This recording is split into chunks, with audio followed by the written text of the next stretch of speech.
Jo no sabia res del meu pare, només sabia que era crític de cine. Fa cosa de 3 o 4 anys em va trucar una amiga i em va dir «Compra La Vanguardia d'avui que parla del teu pare». El seu pare era Francisco Carrasco de la Rubia, redactor de cinema de La Vanguardia i corresponsal al Front Llibertari d'Aragó. Les seves cròniques de guerra eren autèntics guions de pel·lícula. El van afusellar al Camp de la Bota de Barcelona el 1939. Perquè va posar a la primera pàgina de La Vanguardia que Franco és un fantoche. Com Francisco Carrasco de la Rubia, crítics, actors, directors o guionistes marcats políticament van ser obligats a anar a l'exili o van ser represaliats. Que en alguns casos acaben en condemnes de mort i en altres amb persones que queden marcades i després són vetades en el que és la indústria cinematogràfica.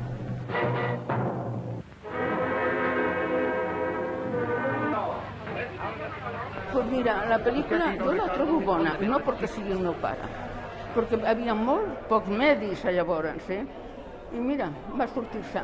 Les altres eren més puerils, més de l'època.